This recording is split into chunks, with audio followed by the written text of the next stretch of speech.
नमस्कार दोस्तों, स्वागत है आप सभी का आपके अपने और उज्जैन के पहले community radio station radio Dastak 90.8 FM पर और लेकर हाजिर हैं हम आप सभी का पसंदीदा कार्यक्रम जीवन की डोर सेहत। दोस्तों, हमारे कार्यक्रम जीवन की डोर सेहत के पिछले एपिसोड में हमने फूड रिसर्चर गौतम धाकड़ जी से बहुत सारी अच्छी जानकारियाँ जानी थी भोजन के शरीर पर प्रभाव के बारे में, कि अच्छा भोजन हमारे शरीर पर अच्छा प्रभाव डालता है। अगर हम सही भोजन का चुनाव नहीं करेंगे तो वो हमारे शरीर के लिए हानिकारक भी सिद्ध होता है। और खाने से जुड़ी हुई बहुत सारी छोटी छोटी लेकिन महत्वपूर्ण जानकारियां गौतम जी ने हमसे साझा की थी। जो खाने के ऊपर हमारी महत्वपूर्ण चर्चा है वो आज के हमारे इस एपिसोड में भी जारी रहेगी। तो आइए शुरू करते हैं आज का हमारा कार्यक्रम जीवन की डोर सेहत और करते हैं विशेष चर्चा फूड रिसर्चर गौतम धाकड़ जी से।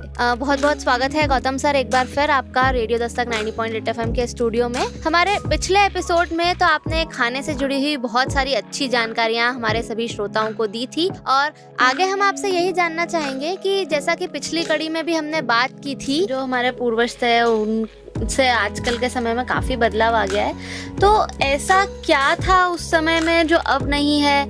क्या चीज थी उस खाने में, भोजन पद्धति में, जो अब नहीं मिल रही है, जिस वजह से ये बदलाव है कि पहले के लोग तो हम कहते हैं कि ये तो बहुत मजबूत होते थे और आजकल के लोगों में वो मजबूती नहीं है, वो सेहत पहले वाली बात नहीं रही। तो उसके लिए आपको क्या लगता है, क्या कारण है? जी, उसको हम लोग ये कहेंगे कि एक तो हमारा पूरा भोजन पद्धति आज के समय में कॉरपोरेट्स के हाथ में चली गई है। जो हम लोग पैकेट्स वाले फूड या घर में ज़्यादातर देखेंगे आप, तो सारा सामान हमारा पैकेट या फिर ब्रांडेड आने लगा है। और एक नॉन कमर्शियल माइंडसेट का डेवलपमेंट, या एक अपन कहें छोटे जो दुकानदार होते थे वो अपने आप को काफ़ी जवाबदार मानते थे, आसपास की जवाबदारी अपने ऊपर समझते थे, कोई देख न ले गलत काम तो नहीं कर रहा हूँ। लेकिन कॉरपोरेट्स कल्चर में ये चीज़ें शायद कम हो चुकी है, क्योंकि वहाँ पे प्रोडक्ट लॉन्च होने से पहले उसका कमर्शियल एनालिसिस होता है। कभी मैंने नहीं सुना कि किसी कंपनी ने उसका हेल्थ एनालिसिस किया हो या उसको कहीं आयुर्वेदा से चेक करवाया हो कि ये प्रोडक्ट कितना आयुर्वेदा के हिसाब से या फुट है, क्योंकि लॉस जो भी इंडियन लॉ है उनके हिसाब से वो प्रोडक्ट फिट होना चाहिए। और हम लोग अंधा उन प्रोडक्ट्स को खरीद रहे हैं, क्योंकि हमारे आसपास जो फूड एनवायरनमेंट है वो फूड एनवायरनमेंट आज के समय में गवर्न कर रही हैं वही कंपनियां। फेसबुक, इंस्टा, टीवी, या हम कहीं भी निकलते हैं होर्डिंग्स या जो भी एडवर्टीजमेंट हम देखते हैं, चैनल्स देखते हैं, उनमें सब कुछ वही देखने को मिलता है। और धीरे धीरे हमारा माइंडसेट उस पर जाने लगता है कि नहीं, हमें तो यही खाना है और यही समझना है। और वेरएज़ उसकी जगह दादी, नानी या माता जी की आवाज़ बहुत छोटी लगती है हमको, उनकी बातें, उनकी समझाइश मजाक की तरह लगती है। लेकिन फिर वही लोग आगे जाके बचपन की बातें याद करते हैं जब अपने बच्चों को परेशान होते देखते हैं या खुद परेशान होते हैं। तो इन चीज़ों को हमें समझना पड़ेगा कि ये एक साइंस ऐसा व्यर्थ का नहीं है, ये बहुत वीकेंड्स हैं, it's a blessing of our पुराने जो भी हमारे एंसेस्टर्स रहे हैं उनकी एक ब्लेसिंग से। और आज की पीढ़ी में हमारी एक नैतिक जवाबदारी बनती है कि उस पीढ़ी का जो विज्ञान था आज तक हमारे पास आया है, तो हमारी जवाबदारी बनती है कि हम इसको आगे की पीढ़ी तक पहुंचाएं। हम हल्दी को एक कलर कंटेंट वाला प्रोडक्ट ना समझ के उसको एक हेल्दी एंटीबायोटिक प्रोडक्ट समझें। उसके लिए हमें आपको सभी को मेहनत करना पड़ेगी कि हम बच्चों को समझाएं। और जब तक आप सही हल्दी घर में नहीं लाएंगे, बच्चों को उसका प्रभाव देखने को नहीं मिलेगा। और जब प्रभाव देखने को नहीं मिलेगा तो फिर वो उसके प्रति विश्वास नहीं लेके आ पाएंगे। तो हमें प्रोडक्ट्स भी समझना पड़ेंगे, हम किन प्रोडक्ट्स को लेके घर में आए, वो प्रोडक्ट्स बड़े हेल्दी होना चाहिए। और जीवन शैली भी हमें चेंज करना पड़ेगी, क्योंकि जंक फूड का डाइजेशन टाइम बहुत लंबा होता है और उसके कारण नींद नहीं आती है। जो नॉर्मली 7, 8, 9 बजे हम यदि हल्का खाना खा लेते हैं तो 2-3 घंटे में उसका पचने का समय हो जाता है। लेकिन जंक फूड है या हैवी फूड है या कुछ भी कहें हम, तो इस तरह के प्रोडक्ट्स हैं तो वो पचते नहीं है। 4-6 घंटे बॉडी उसको परेशान होती है पचाने के लिए, तो आपको नींद तो उस समय में आ ही नहीं सकती है।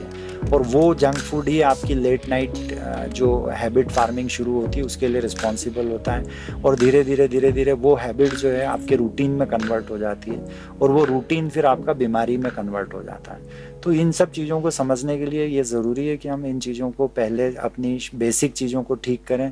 और उसके लिए हमारा समय, मतलब आज के समय में हम एक और दृष्टिकोण से देखें तो स्कूलों में या कॉलेजों में फूड पे कोई ध्यान नहीं है, फूड के संबंध में कोई पढ़ाई भी नहीं होती है। तो ये हमारी नैतिक जवाबदारी है कि हम हमारे किचन से या रसोई घर से उस चीज़ से बच्चों को जोड़ें और उनको समझाएं कि हमारा आयुर्वेदा कितना महत्वपूर्ण है, कितना महत्वपूर्ण विज्ञान है और ये हमारे जीवन के लिए कैसे है। मुझे याद नहीं, मैं बचपन से बड़ा हुआ, मैंने कभी कोई मेडिसिन या कोई टेबलेट, जब तक कोई गंभीर बीमारी ना हुई, हमने नहीं ली। छोटे छोटे सर्दी, जुकाम, बुखार, ये तो सब हमको घर पे ही मम्मी ठीक कर देती थी। हल्दी का दूध पी लो या फिर थोड़ी फिटकरी खा लो या थोड़ा जायफल, जावित्री, लौंग ले लो। तो इन चीज़ों से हम बड़े आराम से ठीक भी हुए। मेरे बेटे को जो है डेंगू हुआ, हमने घर पे ही ठीक कर लिया 3-4-5 दिन में। तो ये बड़े आयुर्वेद के साक्षात प्रमाण हैं जिनको हम समझ सकते हैं कि सर्टिफाइड है, इनके लिए किसी की हमें समझने की ज़रूरत नहीं है। और आयुर्वेदा हमेशा रूट्स पे काम करता है, मतलब आपकी बीमारी का जो बेसिक है या रीज़न है उस पर बात करता है। लेकिन आज का बाकी साइंस जितने भी हैं, एलोपैथी या जिसको भी हम बात करें, वो सिर्फ बीमारी को ट्रीट करना जानते हैं।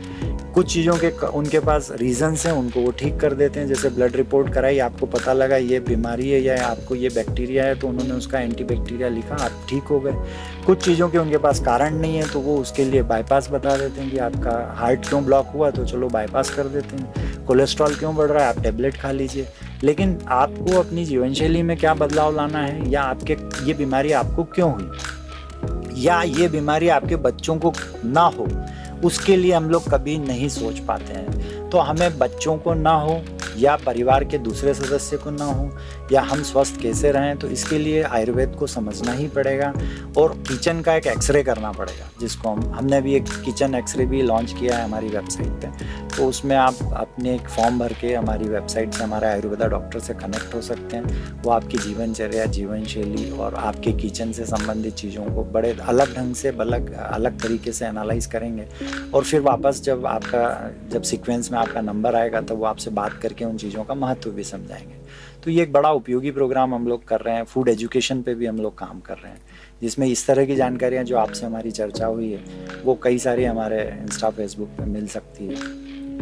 जी, तो सर काफ़ी अच्छी जानकारियाँ आज आप रेडियो दस्तक 90.8 FM के माध्यम से साझा कर रहे हैं। तो जैसा कि अभी बातचीत में ही समझ आ रहा है कि जो आजकल की जीवन शैली है, भोजन शैली है, ये काफ़ी बदल गई है। और इसका एक कारण ये ऐसा लगता है कि कन्वीनियंस है, कंफर्ट है।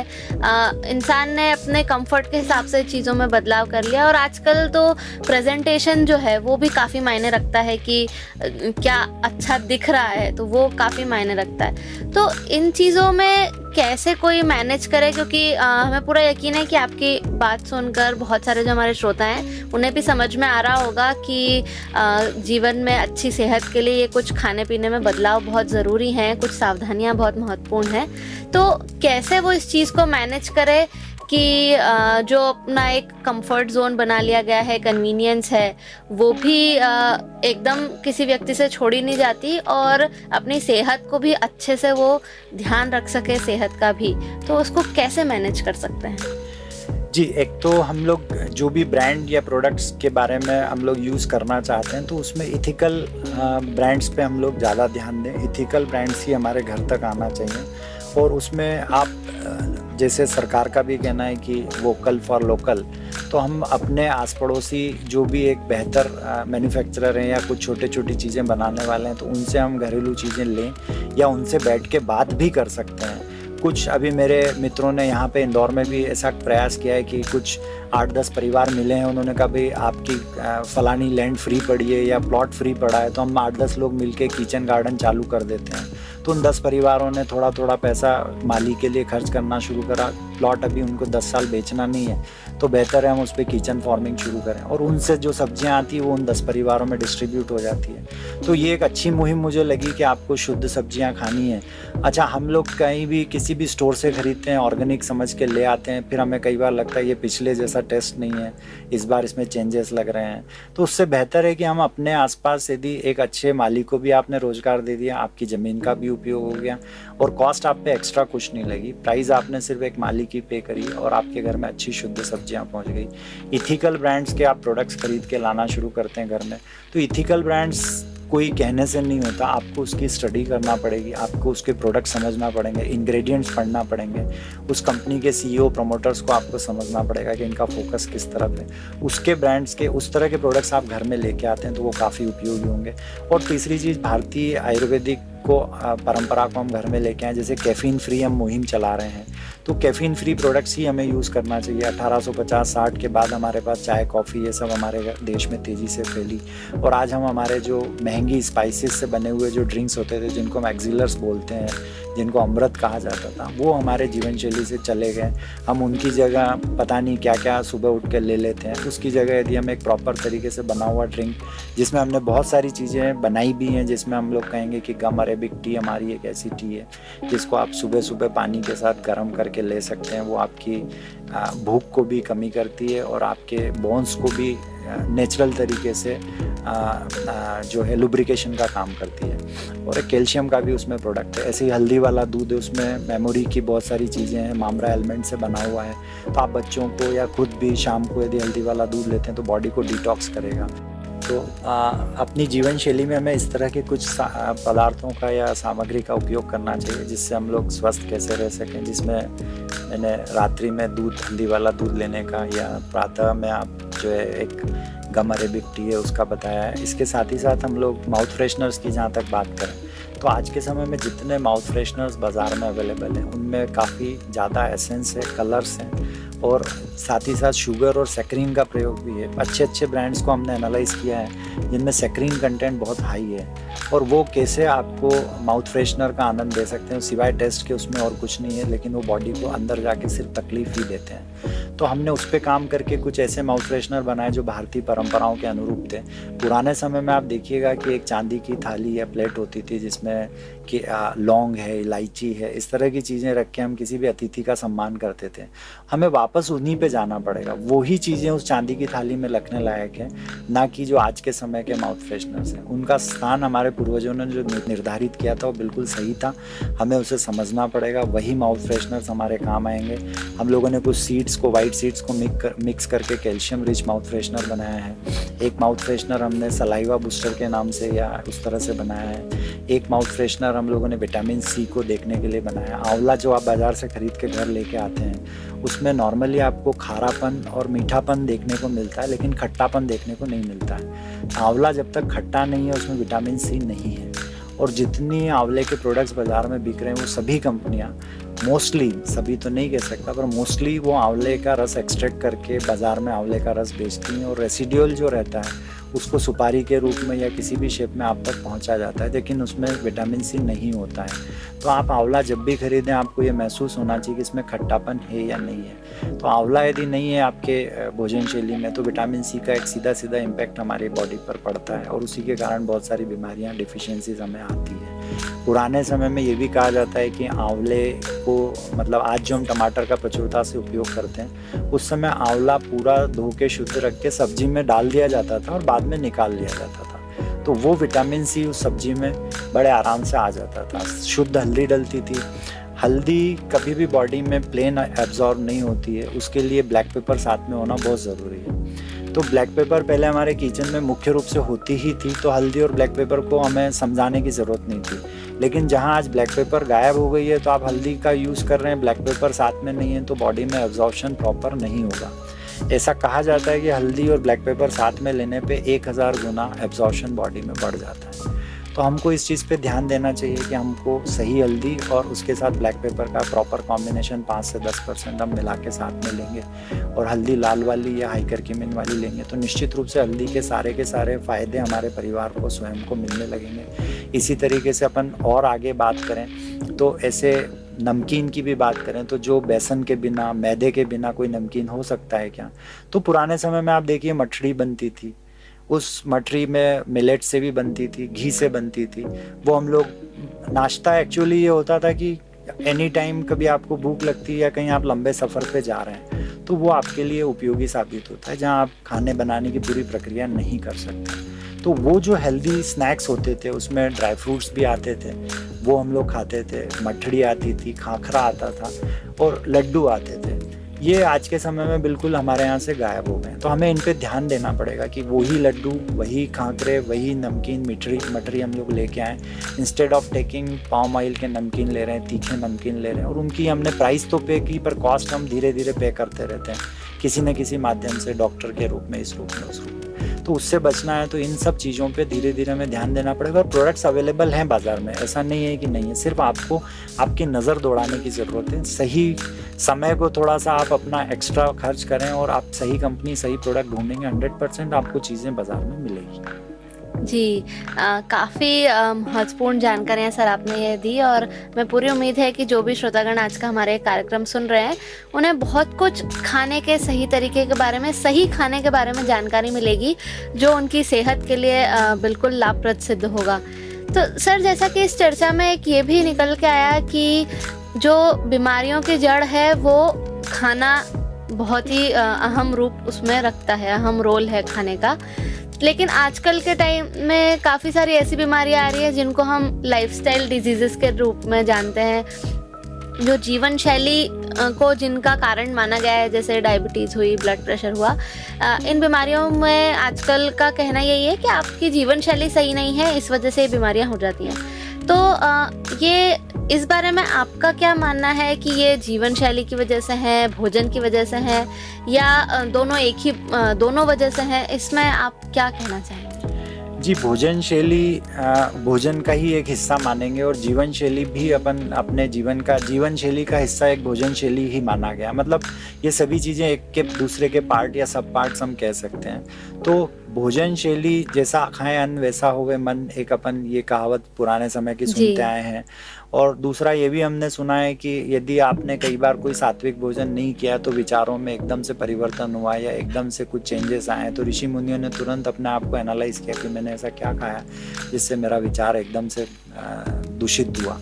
तो ये भोजन अपने आप में इफ़ेक्ट करता ही है, और भोजन से आपकी जीवन शैली इफ़ेक्ट होती है, जीवन शैली से ही आपकी दिनचर्या इफ़ेक्ट होती है, और उसी से आप बीमारियों की तरफ बढ़ते हैं। और दूसरा हमने देखिए कि सात्विकता तामसिकता भी हमारे जीवन का एक एनालिसिस का पार्ट होना चाहिए। हमें अपने आप को सात्विक तामसिक प्रवृत्ति पे भी देखना चाहिए। और आप देखिए, आप किसी दिन आप जब उठे हैं आपको एक हल्कापन है, एक अजीब सी प्रसन्नता है मन में, और किसी दिन आप उठे हैं एक डलनेस है, थकान है, रात भर सोने के बाद भी वो आनंद नहीं आ रहा है। तो कहीं ना कहीं आपकी जीवन शैली उसके साथ भोजन शैली दोनों ही जवाबदार है।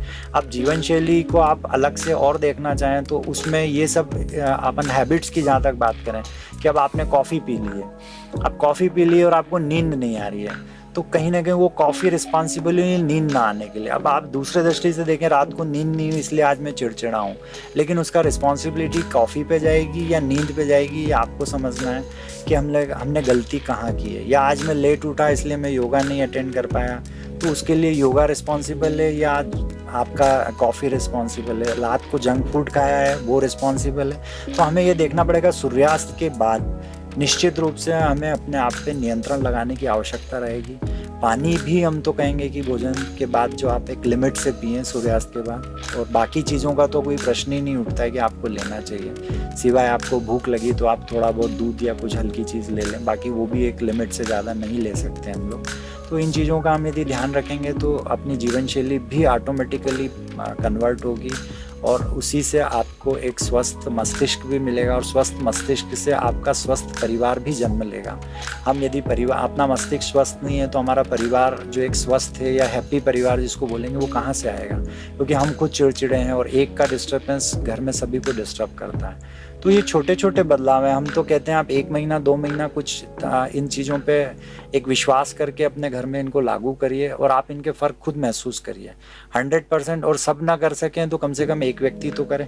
उस एक व्यक्ति से आप एग्जाम्पल क्रिएट कर सकते हैं घर में कि भाई देखो इनने किया है और इनको इतना फ़र्क इसमें लग रहा है। तो 100% जीवन शैली भोजन शैली अपने विचार पद्धति को फ़र्क करती है, और उस फ़र्क से ही हम लोग एक अच्छा और उच्च क्वालिटी का जीवन जी सकते हैं, समाज में अग्रणीय हो सकते हैं, समाज में सम्मान के पात्र हो सकते हैं, समाज कल्याण में हमारा योगदान दे सकते हैं। तो ये सभी कुछ उसी से कनेक्टेड है। जी, गौतम धाकड़ सर, आज रेडियो दस्तक 90.8 FM पर ये बहुत सारी अच्छी जानकारियाँ आप हमारे सभी श्रोताओं को दे रहे हैं।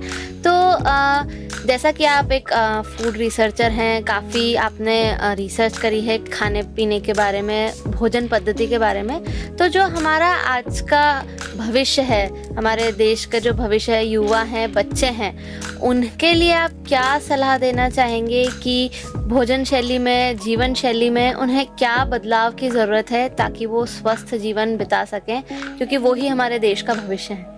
निश्चित रूप से बहुत सही प्रश्न, बहुत उचित प्रश्न है आपका। मैं यहाँ पे एक बच्चे के जन्म के समय से ही बात करना चाहूँगा कि सबसे पहले पुराने समय या इतिहास को हम उठा के देखें तो जितनी वीरांगनाएं हमारे देश में रही है या सतियाँ जो रही हैं या जो माताएं जो रही हैं, विशेष रूप से जो महापुरुष हैं उनकी माताएं रही है, तो उनका आप अपने जीवन शैली का अध्ययन करेंगे तो आपको समझ में आएगा कि उन्होंने उन बच्चों को जन्म में, गर्भ में आने से पहले से ही काफ़ी लंबी तैयारियां की कि मुझे ऐसी संतान को जन्म देना है जो देश में, समाज में हमारे नाम को ऊंचा करे। उसको देखते हुए, उस दृष्टिकोण को देखते हुए उन्होंने स्वयं की जीवन शैली को संयमित रखा, अपनी जीवनचर्या को एक नियमित रूप से ईश्वर के समक्ष, परिवार के समक्ष उदाहरण के रूप में पेश किया। और उसके साथ ही साथ हम बोलेंगे कि मतलब एक समय के साथ ब्रह्मचर्य का पालन किया उन्होंने ताकि बच्चे पे कोई बुरे प्रभाव न पड़े। दूषित पदार्थों का सेवन उन्होंने नहीं किया, मांसाहार या इस तरह की चीज़ें, या आज के समय में हम फास्ट फूड, जंक फूड या सॉफ्ट ड्रिंक्स जिनको कहते हैं जिनमें कहीं ना कहीं केमिकल होते हैं, वो यदि बच्चों को, वो जो नन्ही सी जान है जिसको अभी, जिसका हार्ट डेवलप हो रहा है, पाँव डेवलप हो रहा है, बॉडी डेवलप हो रही है, उस वक्त आप एक कोई सॉफ्ट ड्रिंक उसमें शरीर में पहुंचा देते हैं, वो बड़ी तकलीफ़ के साथ उसको झेलता है। और फिर कुछ समय के बाद जब बच्चा जन्म लेता है तो भाई बच्चे को जन्म से ये प्रॉब्लम थी, वो प्रॉब्लम थी, हम क्या कर सकते हैं।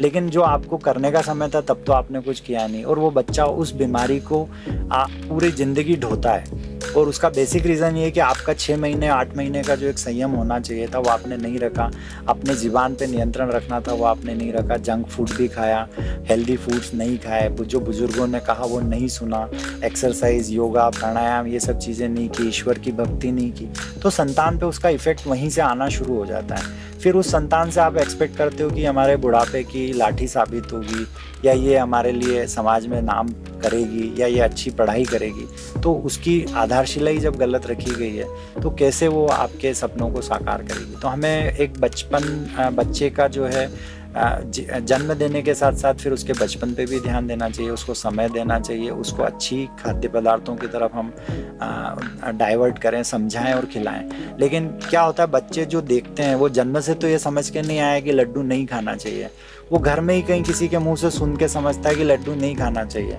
वो घर में ही समझता है कि नहीं मैं तो ये नहीं खाती, मैं घी नहीं खाती, मैं ये नहीं करती।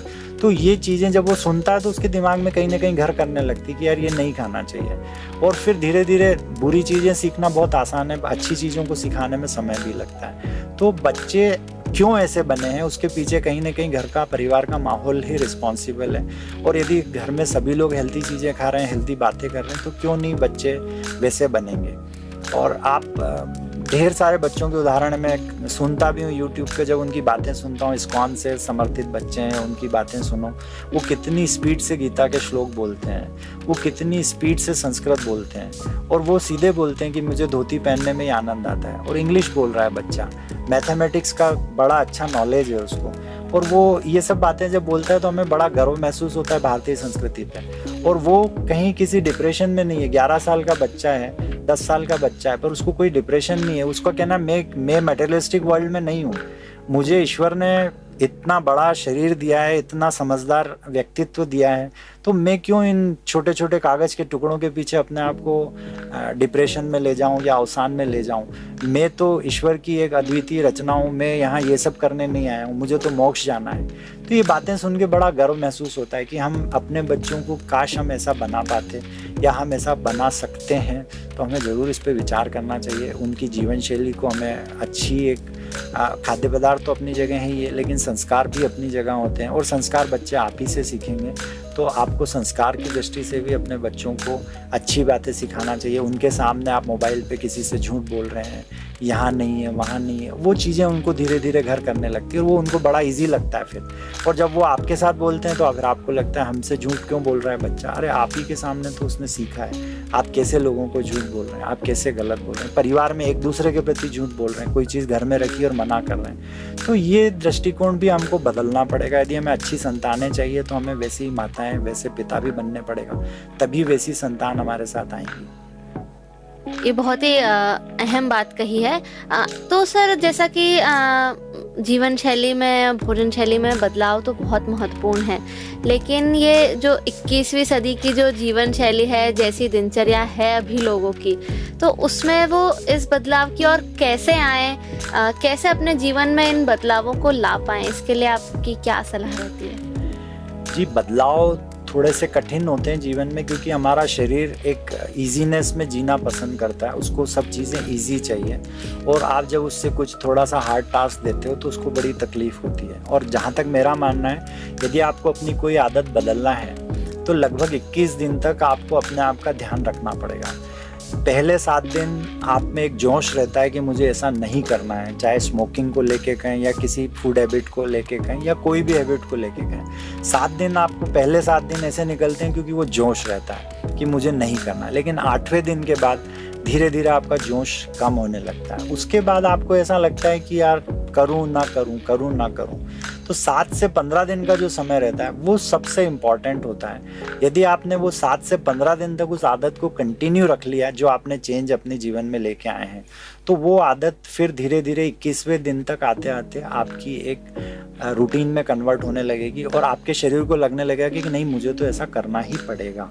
तो ये थोड़ा सा बदलाव लाना हमारे लिए, किचन में कहें, फूड हैबिट्स में कहें, थोड़ा डिफ़िकल्ट है, लेकिन मैं कहूँगा इम्पॉसिबल तो नहीं है। इम्पॉसिबल इसलिए भी नहीं है क्योंकि हमारे पूर्वज हमारे सामने उदाहरण है, उनकी जीवन शैली से उन्होंने अपने जीवन को किन ऊंचाइयों पे ले जाकर छुआ है, वो उनकी जीवन शैली ही थी, उनके संस्कार ही थे। तो आप कभी अपने इन संस्कारों से विमुख होते हैं या आप जीवन शैली से विमुख होते हैं, तो उन सब लोगों के चेहरे हमारे सामने आना चाहिए, हमारे पूर्वजों के चेहरे सामने आना चाहिए कि हमारे दादा ऐसे थे, हमारे पूर्वज ऐसे थे, या भारत के पूर्वज ऐसे थे, तो हम वैसा बनना चाहते हैं या हम वैसा बनेंगे, और उसके लिए मुझे ये करना ही है। तो ये जीवन शैली धीरे धीरे हम लोगों का एक रूटीन बनने लगेगी, और बहुत मुश्किल नहीं है। हम भारतीय, फिर भी हम कहें कि दुनिया के बाकी देशों से हमारे कल्चरल वैल्यू बहुत हाई हैं आज भी, और कल्चरल वैल्यू हाई होने का रीज़न भी यही है कि पूर्वज हमारी जो संस्कार देके गए वो हम लोगों ने आज तक रखा है। हिंदू संस्कृति को भी हम कहेंगे कि इतनी विशाल है, लेकिन आज तक इतनी पुरानी होने के बाद भी चल रही है, क्योंकि उसमें समरसता है, उसमें वसुधैव कुटुंबकम की बात है, तो उसने सबको साथ लेके आगे बढ़े। तो यही चीज़, दृष्टिकोण को थोड़ा सा हम अपने घर में उदार बनाएं, अपने प्रति उदार बनाएं, परिवार के प्रति उदार बनाएं, और उस उदारता में आपको हर चीज़ सम्मिलित होती दिखेगी, हर चीज़ सार्थक होती दिखेगी, और फिर कहीं ना कहीं यदि आप किसी अच्छे प्रयास में लगें तो ईश्वर भी आपकी मदद करेंगे। निश्चित रूप से आप अपना जीवन सफल कर सकते हैं। जी, बहुत ही अच्छी जानकारियाँ आज हमारे श्रोताओं को गौतम सर आपने दी। तो इतनी अच्छी जानकारी तो हमारे कार्यक्रम के माध्यम से आप दे ही चुके हैं, लेकिन अंत में रेडियो दस्तक के माध्यम से क्या संदेश एक आप देना चाहेंगे उज्जैन के लोगों को, हमारे सारे श्रोताओं को? जी, उज्जैन विक्रमादित्य की नगरी है, महाकाल की नगरी है, और हम समझ सकते हैं इसका भगवान कृष्ण यहाँ पढ़े हैं। तो ये एक बहुत ही अद्भुत सा नगर है, इसका मन से मैं सम्मान करता हूँ, दिल से सम्मान करता हूँ। मुझे यहाँ आने का मौका मिला, आप सब लोगों से बात करने का मौका मिला, मेरे लिए गौरव की बात है। और ये जानकारियाँ मेरी कोई अपनी नहीं है, मैंने सिर्फ जो भी पढ़ा है, समझा है, एक छोटा सा बूंद के बराबर का ज्ञान है जो मैंने आप लोगों के साथ साझा किया है। और जीवन ऊंचाइयों को छू सकते हैं, जीवन की ऊंचाइयों को हम आसानी से छू सकते हैं, उसके लिए कोई गंभीर चिंता की आवश्यकता नहीं है। सिर्फ हम प्रसन्न रहना सीखें। प्रसन्न रहने के लिए अपन ईश्वरीय शक्ति में, या सीधी सी बात है कि कर्म की सत्ता में विश्वास रखें। हमारे साथ जो गीता का अध्याय है जिसको हम कहते हैं, जो लिया यहीं से लिया, जो दिया यहीं पे दिया, तुम्हारा क्या था जो तुमने खो दिया, इन सिद्धांतों को यदि आप जीवन में या विचारों में रखेंगे तो आप में कहीं भी दुख का या दर्द का या अवसाद का समावेश नहीं आएगा। और यदि आप उन समावेशों से दूर आ जाते हैं या अपनी एक अच्छी हैप्पी लाइफ जीने के लिए धीरे धीरे अपने आप को प्रेरित करने लगते हैं, तो ऑटोमेटिकली आपकी जीवन शैली और भोजन शैली दोनों में ही फ़र्क आना शुरू हो जाएगा। और जब वो फ़र्क आएगा तो निश्चित रूप से आप इस जीवन का आनंद लेंगे। ये ईश्वर की एक अद्भुत सी रचना, अद्भुत सी देन है सारे मानवों को, जिसको हम लोगों ने बिल्कुल, हम समझे कि हम उसके महत्व को नहीं समझ पाते हैं। और फिर कई बार जीवन चले जाने के बाद उन चीज़ों का अनुभव होता है, या परिवार से किसी के चले जाने के बाद हमें उन चीज़ों का अनुभव होता है। तो ये आज आप क्यों ना इसको आज ही समझें, अपने समय को अपने ऊपर इन्वेस्ट करें, अपने परिवार के ऊपर इन्वेस्ट करें, ना कि टीवी मोबाइल इसमें व्यर्थ का समय खोएं। आप अपने आप को एक थोड़े से प्रतिबंधित जीवन शैली में लाएंगे तो निश्चित रूप से आपका जीवन सार्थक होगा, काफ़ी उदारवादी होगा और हम जीवन को एक उदाहरण के रूप में समाज के सामने, बच्चों के सामने, परिवार के सामने पेश कर सकेंगे। यही मेरा सभी को संदेश है और आप सभी को, आपकी पूरी टीम को भी बहुत बहुत धन्यवाद। आपने मुझे यहाँ बुलाया, इसका अवसर दिया, इसके लिए शुक्रिया सभी को, धन्यवाद। बहुत बहुत धन्यवाद सर, आपने अपना इतना महत्वपूर्ण समय दिया और इतनी अच्छी जानकारियाँ रेडियो दस्तक 90.8 FM के श्रोताओं के साथ साझा करी। एक बार पुनः आपको धन्यवाद। तो दोस्तों, ये थे हमारे साथ फूड रिसर्चर गौतम धाकड़ जी, जिन्होंने खाने से जुड़ी हुई बहुत सारी ज़रूरी और महत्वपूर्ण बातें आज रेडियो दस्तक 90.8 FM के माध्यम से आप सभी को बताई। और हमें पूरी उम्मीद है कि आपने इस कार्यक्रम को ध्यान से सुना होगा और आप भी समझे होंगे कि हमारे आहार का, हमारे खाने का हमारे शरीर पर कितना प्रभाव है और ये कितना महत्वपूर्ण हो जाता है कि हम अच्छा खाएं और स्वस्थ रहें। दोस्तों, अच्छा भोजन हमारी ऊर्जा बढ़ाता है, हमारे शरीर के कार्यों के तरीके में सुधार करता है, हमारी प्रतिरक्षा प्रणाली को मजबूत करता है और हमारे शरीर के सही वजन का भी ध्यान रखता है। तो इसीलिए हमें एक अच्छी सेहत के लिए, एक अच्छे शरीर के लिए हमारे खाने पर बहुत ज़्यादा ध्यान देने की ज़रूरत है कि हम अच्छा खाएं, स्वस्थ रहें, अच्छे से उसे पकाएं, साफ सफाई रखें और सही चीज़ें ही खाएं। तो दोस्तों, हमें पूरी उम्मीद है कि आप इन सभी बातों का ध्यान रखेंगे और हमारे रेडियो दस्तक 90.8 FM के इस खास कार्यक्रम जीवन की डोर सेहत में, जो आज आपसे सेहत से जुड़ी हुई, खाने से जुड़ी हुई महत्वपूर्ण जानकारियाँ साझा हुई हैं, हम पूरी उम्मीद करते हैं कि वो आपको सेहतमंद रखने में बहुत ही सहायक सिद्ध होंगी। अब दोस्तों, समय हो चला है आपसे विदा लेने का, तो दीजिए हमें जाने की इजाजत। लेकिन आप कहीं मत जाइए, सुनते रहिए आपका अपना रेडियो दस्तक 90.8 FM। सुनेगा उज्जैन, बढ़ेगा उज्जैन। नमस्कार।